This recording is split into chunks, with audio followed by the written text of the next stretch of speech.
Hello dear students, कैसे हैं आप लोग। आज हम आप लोग को क्लास 12 का पहला चैप्टर रिप्रोडक्शन इन ऑर्गेनिक का पार्ट 3 पढ़ाएंगे। जैसा कि हमने आपको पार्ट 1 में आपको असेक्सुअल रिप्रोडक्शन पढ़ाए थे और पार्ट 2 में वेजिटेटिव रिप्रोडक्शन पढ़ाए थे, और ये पार्ट 3 में हम आप लोग को सेक्सुअल रिप्रोडक्शन पढ़ाएंगे, जो कि मोस्ट इंपॉर्टेंट टॉपिक है। तो उससे पहले मैं आप लोग को पार्ट 2 की कुछ बातें रिवाइज कर लेता हूँ। वेजिटेटिव रिप्रोडक्शन जो यानी जिसको कायिक प्रवर्धन कहते हैं, यह मुख्य रूप से 2 प्रकार से होता है। जैसे पहला है प्राकृतिक कायिक प्रवर्धन, दूसरा है कृत्रिम कायिक प्रवर्धन। प्राकृतिक कायिक प्रवर्धन के बारे में मैंने पार्ट 2 में विस्तार से बताया था, और एक कृत्रिम कायिक प्रवर्धन के बारे में कुछ बता देते हैं। कृत्रिम कायिक प्रवर्धन जो है मुख्य रूप से 2 प्रकार से होता है। जैसे पहला है कलम लगाना यानी कटिंग। जैसे इस प्रक्रिया में किसी भी वांछित पौधे के टहनियों को इस प्रक्रिया में किसी भी वांछित पौधे की टहनियों को इस प्रकार से काटा जाता है कि उसमें कक्षस्थ कलिका और पत्तियां पाई जाएं। और यदि उन्हें कलम करके यानी एक विशेष जैसे पेंसिल की नोक से बनाते हैं, अगर उस तरह से हम उसको कलम करके मिट्टी में लगा दें तो हो सकता है उससे कक्षस्थ कलिका निकल जाए और एक नया पौधा तैयार हो जाए। ठीक है, तो इस प्रकार की प्रक्रिया को क्या कहते हैं? कलम लगाना या कटिंग। यह मुख्यतः गन्ना, गुलाब, नींबू, गुड़हल, इमली इत्यादि पौधों में पाया जाता है। जैसे कोई पौधा है, पौधे की कोई टहनियाँ हो जो कक्षस्थ युक्त हो, पत्तियाँ युक्त हो, जैसे इसको यहाँ से काट दिया जाए, यहाँ से काट के फिर हम मिट्टी में उसके काट दिया। कैसे उसके टहनियों को हम पेंसिल की आकृति से यानी उसकी टहनियों को नीचे से हम क्या पेंसिल की आकृति से बना के यदि हम कटिंग करके उसको लगा देते हैं तो पौधा संभवतः एक नए पौधे का निर्माण कर सकता है। इस प्रकार की प्रक्रिया को हम क्या कहते हैं? कलम लगाना। और दूसरा क्या है? दूसरा है दाब लगाना। दाब लगाना यानी किसी भी पौधे की शाखा को जमीन में दबा देते हैं। जैसे ये कोई पौधा है, इसकी शाखाएं ले जाके इसको जमीन में इसे क्या रब कर दे यानी इसको गाड़ दे। उससे हो सकता है कक्षस्थ कलिकाओं से जड़ें निकल कर एक नए पौधे का निर्माण कर दे। इस प्रकार की प्रक्रिया को, इस प्रकार के जनन क्या कहते हैं? दाब लगाना। यह मुख्यतः स्ट्रॉबेरी, बेला, रसभरी अंगूर इत्यादि पौधों में पाया जाता है। तो कायिक प्रवर्धन कई प्रकार से होता है, जो मुख्य रूप से 2 प्रकार के होते हैं, कलम लगाना और दाब लगाना। मैं आपको बता दे रहा हूँ, बाकी आप और देख लीजिएगा, ये सब इंपॉर्टेंट चीज़ें थी। तो स्टूडेंट्स, जिस टॉपिक के लिए यह वीडियो बनाया जा रहा था उस पर आ जाएं। तो मैं आप लोग को इसमें लैंगिक जनन पढ़ा जा रहा हूँ। तो लैंगिक जनन क्या है?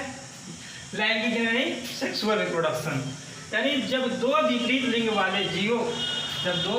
वाले जीव आपस में संयुग्मन के फलस्वरूप नए युग्मनज अर्थात संतान का निर्माण करते हैं, तो इस प्रक्रिया को लैंगिक जनन कहते हैं। यानी लैंगिक जनन आप कह सकते हैं, इसमें 2 विपरीत लिंग वाले, जो है नर हो सकता है, दूसरा मादा, यानी नर युग्मक तथा मादा युग्मक के आपस में संयुग्मन के फलस्वरूप नई संतति के निर्माण की प्रक्रिया को क्या कहते हैं? लैंगिक जनन। लैंगिक जनन जैसे एक नर युग्मक तथा मादा युग्मक के संयोजन के फलस्वरूप एक नए संतान का निर्माण या नए युग्मनज का निर्माण होगा, जिसे हम लोग क्या कहेंगे? युग्मनज अर्थात जाइगोट। इसको हम लोग 2n से रिप्रेजेंट करेंगे। तो वैसे तो जो गैमेट्स हैं सभी क्या होते हैं? युग्मनज होते हैं, परंतु क्या होता है जब आपका नर व मादा आपस में संयुग्मित होते हैं तो उसमें जब निषेचन के फल जब जाइगोट बनते हैं तो यह प्रक्रिया जो है उसमें अर्धसूत्री विभाजन के फलस्वरूप होता है। अर्धसूत्री विभाजन यानी मियासिस डिवीजन। तो मियासिस डिवीजन क्या है? आपने कक्षा 11 में पढ़ा होगा। तो मियासिस डिवीजन में क्या होता है? यानी गुणसूत्रों की संख्या आधी रह जाती है। जैसे यहाँ पे आप जानते हैं मेल गैमेट में क्या होता है? जैसे 46 गुणसूत्र होते हैं, और फीमेल गैमेट में भी क्या होता है? 46 गुणसूत्र। क्योंकि ये क्या है? डिप्लॉयड है, यानी इसको 2n कह सकते हैं। ये 2n, इनके अगर संयोजन से तो यहाँ 4n हो जाएगा, लेकिन हमने यहाँ पे 2n ही क्यों लिखा है?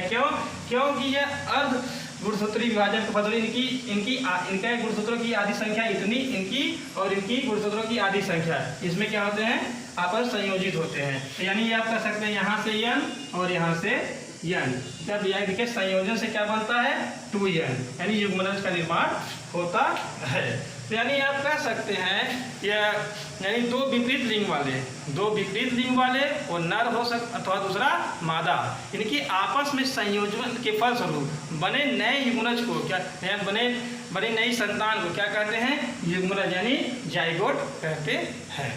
तो इस प्रकार 23 गुणसूत्र नर युग्मक में से और 23 गुणसूत्र मादा युग्मक में आपस में इसके क्या होते हैं? डिफ्यूज होते हैं, यानी हैप्लॉइड इसको यहाँ से डिप्लॉइड होते हैं, तब जाके यह युग्मनज का निर्माण होता है। तो नर युग्मक तथा मादा युग्मक, क्योंकि आधा गुणसूत्र यहाँ से मिला है, आधा गुणसूत्र यहाँ से मिला है, इसलिए यह युग्मक जो बनेगा या तो यह नर बनेगा या तो मादा बनेगा।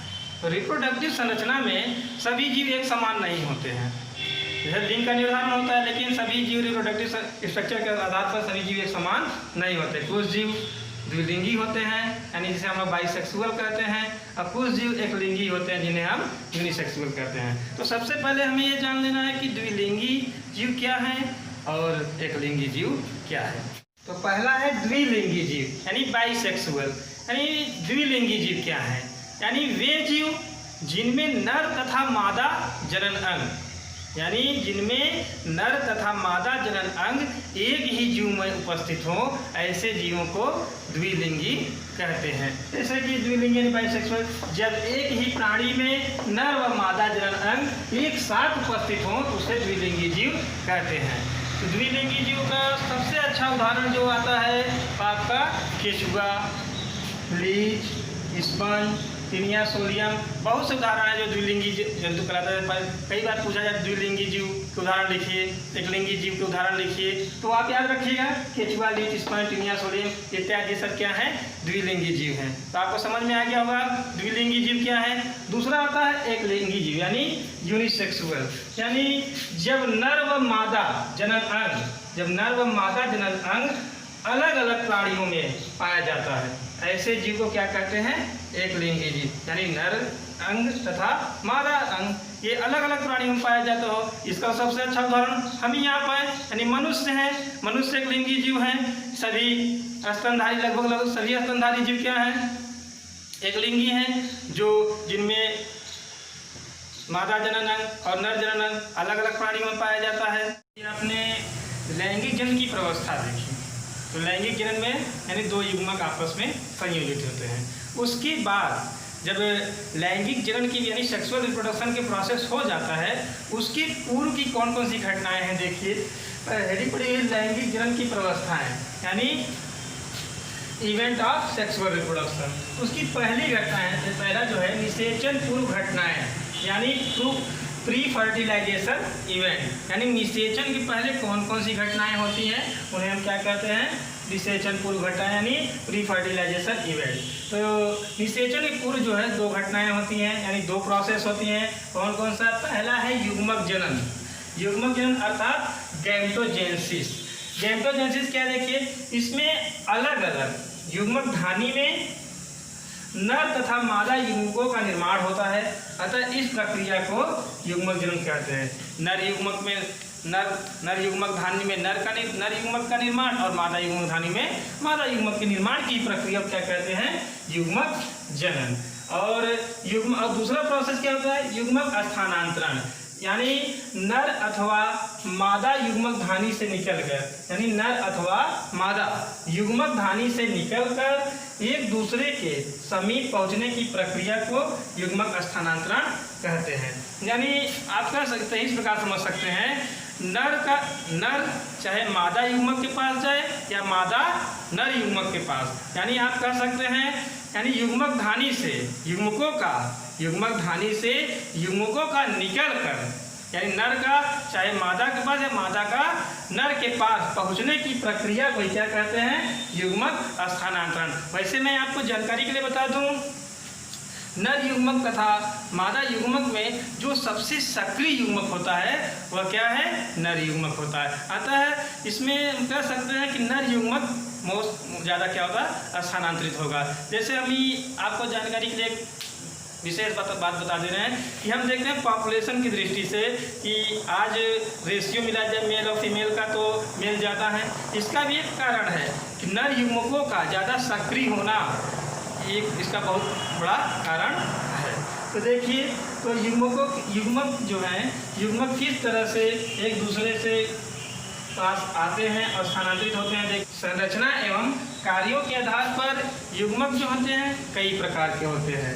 पहला है समयुग्मकी, असमयुग्मकी और तीसरा है विषमयुग्मकी।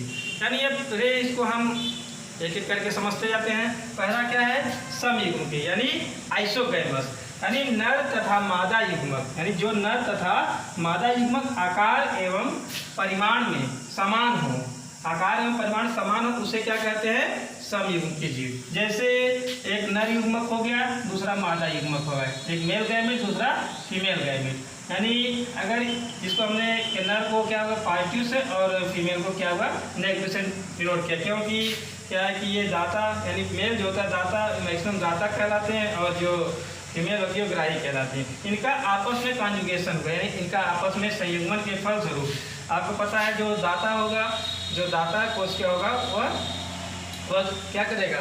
वह रिसीवर कोशिका क्या करेगा? वो देगा। यानी इस प्रकार आप कह सकते हैं नर युग्मक मादा युग्मक में अपने यानी रासायनिक पदार्थों को स्थानांतरित करेगा, जिसके फलस्वरूप एक नए जीव यानी जाइगोट का निर्माण होगा। वह जो जाइगोट जिसमें बनेगा यानी जो युग्मनज बनेगा वह क्या हो सकती है? मादा कोशिका हो सकती है, यानी रिसीवर हो सकती है। यानी इस प्रकार देख रहे हैं आप, आकार एवं आकृति में ये युग्मक क्या है? समान है। इनका संयुग्मन क्या कहलाता है?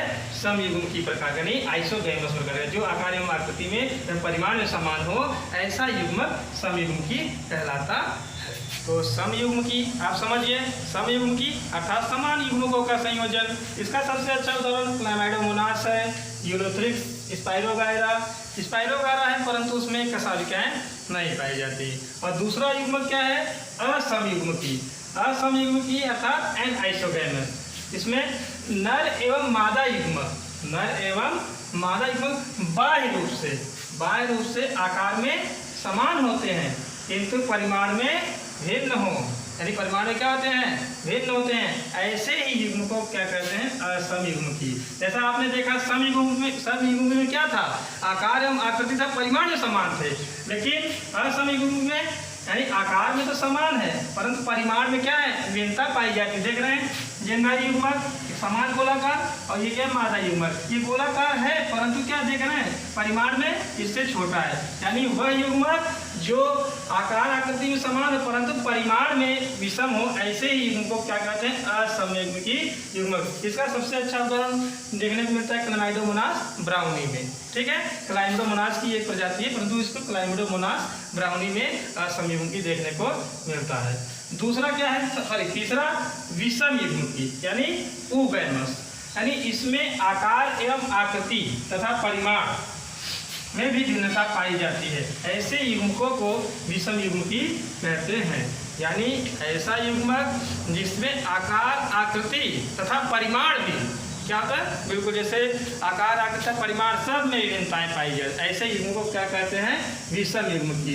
यानी जैसे आप देख सकते हैं एक नर, ये आपका क्या है? मादा युग्मक गोलाकार और दूसरा क्या है? ये नर युग्मक। देख रहे हैं इसकी आकार आकृति दोनों में काफी भिन्नता है, यानी आकार आकृति संरचना और परिमाण में भी काफी क्या है? दोनों में अंतर है। तो इस प्रकार के युग्मकों को क्या कहेंगे? विषम युग्मकी। ये इसका सबसे अच्छा उदाहरण आपका कैरा, उडोगोनियम। अरे मनुष्य में भी तो, मनुष्य में नर युग्मक और मादा यानी मेल फीमेल में काफ़ी वेरिएशन होता है, काफ़ी अंतर होता है। यानी ऐसा युग्मक जिसमें आकार आकृति परिमाण में सब में विषमता पाई जाए, इस प्रकार के युग्मकों को हम क्या कहते हैं? विषम युग्मकी युग्मक। तो इस प्रकार अगुणित नर तथा मादा युग्मक संलयित होकर द्विगुणित युग्मनज का निर्माण करते हैं। यानी युग्मनज का निर्माण हो गया, उसके बाद की प्रक्रिया क्या है? उसके बाद की प्रक्रिया निषेचन यानी फर्टिलाइजेशन है। फर्टिलाइजेशन क्या है? देखिए इसमें नर एवं मादा युग्मक संलयित होते हैं, जिसे युग्मक संलयन कहते हैं, जिसके परिणाम स्वरूप द्विगुणित युग्मनज का निर्माण होता है। इसी प्रक्रिया को ही निषेचन कहते हैं। यानी नर तथा मादा युग्मक आपस में संलयित होकर यानी एक युग्मक का निर्माण करते हैं या संलयित होकर एक युग्मक का निर्माण करते हैं। इस प्रक्रिया को ही क्या कहते हैं? द्विगुणित यानी द्विगुणित युग्मनज के निर्माण की प्रक्रिया को ही क्या कहते हैं हम? फर्टिलाइजेशन यानी निषेचन। यानी देखिए निषेचन तो सभी जीवों में होता है, परंतु कुछ जीव ऐसे जैसे मधुमक्खी, छिपकली, आप इसको नोट कर लीजिएगा कि मधुमक्खी की कुछ प्रजाति, छिपकली, रोडीफर में निषेचन के बिना ही मादा युग्मक से युग्मनज का निर्माण होता है। यानी निषेचन के बिना ही मादा युग्मक से युग्मनज का निर्माण होता है। इस प्रक्रिया को ही क्या कहते हैं? अनिषेचन। यानी आप कह सकते हैं इसको हम लोग अंग्रेजी में पार्थेनोजेनेसिस कहते हैं। तो देखिए जीवों में दो प्रकार से जनन होता है, बाह्य निषेचन तथा अंतर निषेचन। बाह्य निषेचन यानी शरीर यानी निषेचन क्या है? जीवधारी के शरीर से बाहर हो, यानी मछलियों में, उभयचर में और कुछ शैवालों में। ये इसमें क्या होता है? निषेचन शरीर के बाहर होता है। और अंतर निषेचन यानी सभी प्रकार के जो मैमेलियंस हैं, यानी जितने भी स्तनधारी जीव हैं, सब में क्या होता है? अंतर निषेचन होता है। यानी इनमें निषेचन शरीर के अंदर होता है। यानी ये आप कह सकते हैं निषेचन एक प्रकार का सुनियोजित ढंग से शरीर के यानी भ्रूण में होता है। तो देखिए ये तो निषेचन की प्रक्रिया हो गई। निषेचन के पश्चात की कुछ घटनाएं हैं, जिसको हम लोग कहते हैं post fertilization event. Post fertilization event क्या है? यानी वे सभी प्रक्रियाएं जो युग्मनज के निर्माण के पश्चात होती हैं, वे सभी प्रक्रियाएं जो युग्मनज के निर्माण के पश्चात होती हैं, उसे क्या कहते हैं? निषेचन पश्च घटनाएं, अर्थात पोस्ट फर्टिलाइजेशन इवेंट। तो युग्मनज क्या है? यानी युग्मनज यानी अगुणित कोशिकाओं का, यानी अगुणित कोशिकाओं का एक दूसरे से मिल जाना क्या क्या कहलाता है? युग्मनज कहलाता है। तो इसमें लगातार यानी जब युग्मनज का निर्माण होता है, इसमें लगातार समसूत्री विभाजन होता है। समसूत्री विभाजन होकर ये लगातार 1, 2, 4 ऐसे लगातार इनमें क्या होता है? ये जो समसूत्री विभाजन होते हैं, ये अपना के लगातार विकास करते हैं। ये युग्मनज जो है इनमें लगातार समसूत्री विभाजन के फलस्वरूप लगातार ये विकसित होते जाते हैं। विकसित होकर क्या करते हैं? भ्रूण का निर्माण कर लेते हैं। विकसित होकर क्या किसका निर्माण करते हैं? भ्रूण का निर्माण करते हैं। इस प्रक्रिया को क्या कहते हैं? भ्रूणोद्भव कहते हैं। भ्रूणोद्भव क्या है? आपके नेक्स्ट चैप्टर में है, उसको मैं बताऊंगा बड़ी अच्छी तरह से।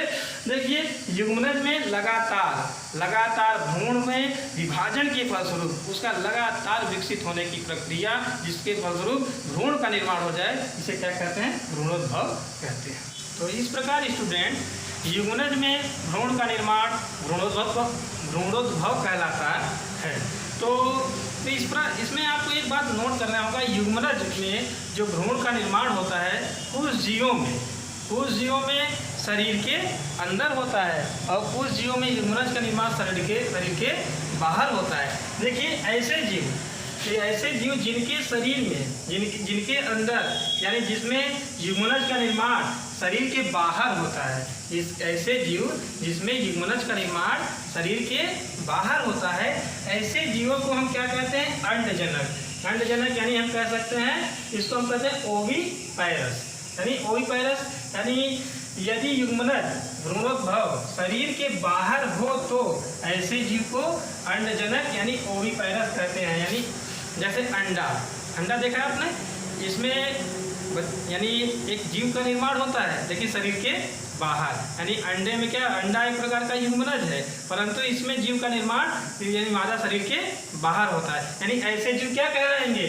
या ऐसे जीव अंडजनक कहलाते हैं। यानी सर्प हो गए, पक्षी हो गए, यानी आपके गगनचरी वाले जंतु जो अंडे देते हैं, ऐसे जंतुओं को हम क्या कहते हैं? अंडजनक यानी ओविपैरस। और दूसरे प्रकार के जो जीव हैं सजीव प्रजनक, यानी जिसको हम लोग क्या कहते हैं? विविपैरस। यानी इसमें युग्मनज का विकास मादा शरीर के अंदर होता है। इसमें युग्मनज का निर्माण मादा शरीर के अंदर होता है, अतः इसे क्या कहते हैं? सजीव प्रजनक। यानी जैसे मनुष्य हो गया, इसमें भ्रूण का निर्माण क्या होता है? मादा शरीर के अंदर होता है। यानी नवजात शिशु का निर्माण मादा शरीर के अंदर, यानी भ्रूण में 9 माह तक। यानी जैसे और भी जीव जंतु कुछ मवेशी हैं, उन सभी का अपना भ्रूणोद्भव काल होता है, सबका अपना अलग अलग प्रजनन काल होता है।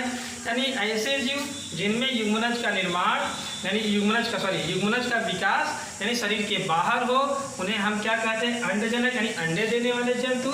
और ऐसे जीव जिनमें युग्मनज का विकास सजीव के शरीर के अंदर हो, ऐसे जीवों को हम विविपैरस यानी सजीव प्रजनक कहते हैं। तो इस प्रकार स्टूडेंट यह आपका पहला चैप्टर समाप्त हुआ। इसके आगे का जो चैप्टर आपको नेक्स्ट वीडियो में बताएंगे। और आई होप आप लोग को बहुत अच्छी तरह से ये चैप्टर समझ में आया होगा।